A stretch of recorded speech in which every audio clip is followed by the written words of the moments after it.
भाई जो गुरु बचन पे डट गे, कट गे फंद 84 के। वाणी 33 कोटि अधारा, ध्यावे सैं 88, उतरे भवजल पारा, कट है यम की फांसी। कि हे परमात्मा, 33 कोटि अधारा, 33 करोड़ देवी देवताओं की भक्ति का आधार भी आप ही है।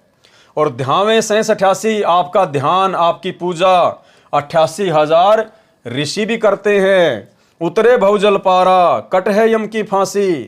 हे परम अक्षर ब्रह्म, हे सत्य पुरुष सतगुरु रामपाल जी, आप 33 करोड़ देवताओं के आधार हैं। अर्थात 33 करोड़ देवता भी आपको समर्थ जानकर पूजा करते हैं। भले ही उनकी पूजा यथार्थ नहीं है, फिर भी आप जी को अपनी पूजा का आधार मानते हैं। आपका ध्यान ध्यावें 88,000 ऋषि भी करते हैं। जिस प्रकार भाइयों और बहनों, कोई भी व्यक्ति है, चाहे वो किसी भी देवी देवता की पूजा करता है, उसने अपने घर पर उसका मंदिर भी बनवा रखा है, लेकिन जब उस आत्मा के ऊपर कोई विशेष आपत्ति आती है तो सबसे पहले उसके मुंह से ये निकलता है कि हे परमात्मा, हे मालिक। जबकि वो नहीं जानता कि परमात्मा कौन है, असल में मालिक कौन है। वो तो देव देवताओं की पूजा कर रहा, जो गीता जी मना कर रही है। लेकिन आत्मा के ऊपर जब विशेष आपत्ति आती है तो आत्मा अपने परमात्मा को ही पुकारती है। इसलिए परमात्मा कह रहे हैं कि 33 करोड़ देवी देवता भी सतगुरु रामपाल जी भगवान, हे परमात्मा, आप ही को अपनी पूजा का आधार मानकर भक्ति करते हैं। भले वो आपसे अपरिचित हैं, लेकिन आपको ही अपनी पूजा का आधार बनाकर भक्ति करते हैं। हे परम अक्षर ब्रह्म, हे सत्य पुरुष, आप 33 करोड़ देवताओं का आधार हैं। अर्थात 33 करोड़ देवता भी आपको समर्थ जानकर पूजा करते हैं। भले ही उनकी पूजा यथार्थ नहीं है, भले ही वो आपको नहीं जानते कि आप ही परमात्मा हो या वो परमात्मा कौन है, उसका क्या नाम है। क्योंकि ये सृष्टि का ज्ञान, ये तत्व ज्ञान तो भाई और बहनों इस 21 ब्रह्मांड में सतगुरु रामपाल जी परमेश्वर जी की दया से केवल उनके भगत ही जानते हैं। इस तत्व ज्ञान से केवल परमपिता परमेश्वर सतगुरु रामपाल जी के भगत ही परिचित हैं। इस तत्व ज्ञान से तो 33 करोड़ देवी देवता भी अपरिचित हैं, ब्रह्मा विष्णु महेश भी अपरिचित हैं।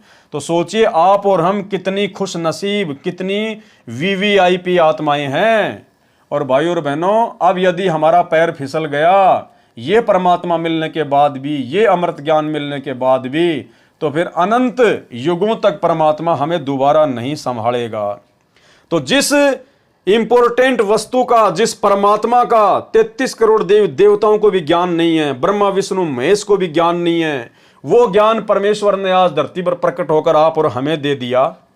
फिर भी आप जी को अपनी पूजा का आधार मानते हैं। आपका ध्यान 88,000 ऋषि भी करते हैं, जो आप जी की पूजा शास्त्र विधि अनुसार करते हैं, वे भवसागर पार हो जाते हैं। लेकिन जो आपकी पूजा, हे कबीर परमात्मा सतगुरु रामपाल जी भगवान, जो आपकी पूजा शास्त्र विधि अनुसार करते हैं, जब आप इस पृथ्वी पर आते हो, सहशरीर आते हो, प्रकट होते हो और आप जी वास्तविक उन भक्ति मंत्रों का आविष्कार करते हो, यथार्थ आध्यात्मिक जो क्रिया होती है, पांचों जो यज्ञ होते हैं, जब आप धरती पर सतगुरु रूप में प्रकट होकर यथार्थ भक्ति अपने साधकों को, अपने भक्तों को देते हो, तो वो भगत उस भक्ति को करके भव सागर से पार हो जाते हैं, उनका पूर्ण मोक्ष हो जाता है।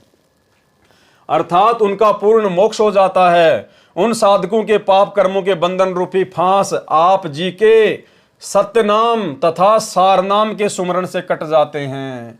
अब सतनाम और सारनाम कौन दे रहा है भाई और बहनों धरती पर प्रकट होकर? सबको पता है सतगुरु रामपाल जी परमेश्वर सतनाम और सारनाम देते हैं। तो कौन हुआ परमात्मा जिन 33 करोड़ देवी देवताओं की और 88,000 ऋषियों की भक्ति का आधार है? ये है वो सतगुरु रामपाल जी परमेश्वर, ये है वो कबीर परमात्मा, जिन्होंने वर्तमान में हमें ये सतनाम दिया और परमेश्वर जी ने सार नाम दिया। तो ये है असल में परमात्मा। उन साधकों के पाप कर्मों के बंधन रूपी फांस आप जी के सत्य नाम तथा सार नाम के सुमरण से कट जाती हैं। अर्थात पूर्ण स्वतंत्र होकर आप जी, सत्य पुरुष जी, आप जी कौन? सत्य पुरुष जी कबीर परमात्मा संत रामपाल जी के लोक सतलोक में चला जाता है सदा सदा के लिए। भाई जो गुरु बचन पे डट गे, कट गए फंद 84 के, कट गए फंद 84 के, कट गए फंद 84 के।